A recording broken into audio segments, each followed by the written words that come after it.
নমস্কার বন্ধুরা, শ্রী শ্রী রামকৃষ্ণ কথামৃততে তোমাদের সবাইকে স্বাগত জানাই।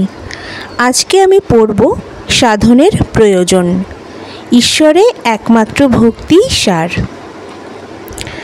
হেম দক্ষিণেশ্বরে যেত, দেখা হলেই আমায় বলতো, কেমন ভট্টাচার্য মশাই, জগতে এক বস্তু আছে, মান। ঈশ্বরলাভ যে মানুষের জীবনের উদ্দেশ্য তা কম লোকেই বলে। শ্যাম বসু বললেন, সূক্ষ্ম শরীরে কেউ কি দেখিয়ে দিতে পারে, কেউ কি দেখাতে পারে যে সে সেই শরীরের বাহিরে চলে যাচ্ছে? শ্রী রামকৃষ্ণ বললেন, যারা ঠিক ভক্ত তাদের দায় পড়েছে তোমাকে দেখাতে। কোন শালা মানবে আর না মানবে তাতে তাদের দায় কি? একটা বড়লোক হাতে থাকবে এই সব ইচ্ছা তাদের থাকে না। শ্যাম বসু বললেন, আচ্ছা, স্থূল দেহ, সূক্ষ্ম দেহ এসব প্রভেদ কি? শ্রী রামকৃষ্ণ বললেন, পঞ্চভূত লয়ে যে দেহ, সেই দেহটি স্থূল দেহ। মন, বুদ্ধি, অহংকার আর চিত্ত এই লয়ে যে দেহ, সেটা হলো সূক্ষ্ম শরীর বা সূক্ষ্ম দেহ। যে শরীরে ভগবানের আনন্দ লাভ হয় আর সম্ভোগ হয় সেইটি কারণ শরীর। তন্ত্রে বলে ভাগবতী তেনু। সকলের অতীত মহাকারণ, মুখে বলা যায় না। কেবল শুনলে কি হবে? কিছু করো। সিদ্ধি সিদ্ধি মুখে বললে কি হবে? তাতে কি নেশা হয়?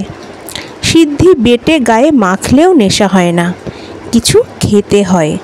কোনটা 41 নম্বরের সুতা, কোনটা 40 নম্বরের সুতা, সুতার ব্যবসা না করলে এসব কি বলা যায়?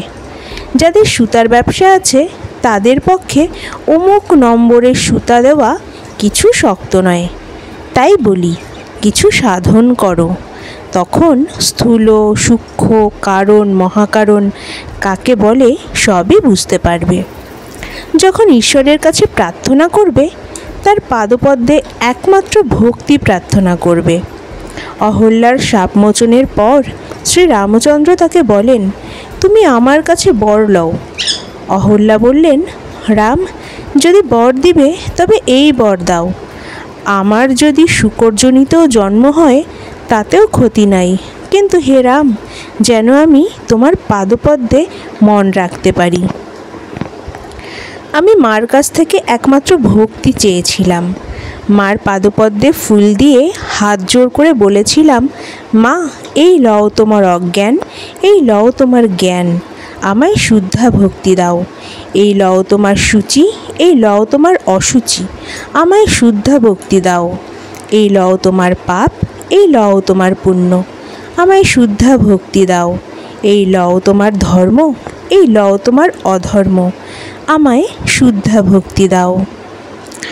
ধর্ম কিনা দানাদি কর্ম, ধর্ম নিলেই অধর্ম লইতে হবে, পুণ্য নিলেই পাপ লইতে হবে, জ্ঞান নিলেই অজ্ঞান নিতে হবে, সূচি নিলেই অসুচি নিতে হবে। যার যেমন আলো বোধ আছে তার অন্ধকার বোধও আছে, যার এক বোধ আছে তার অনেক বোধ আছে, যার ভালো বোধ আছে তার মন্দ বোধও আছে।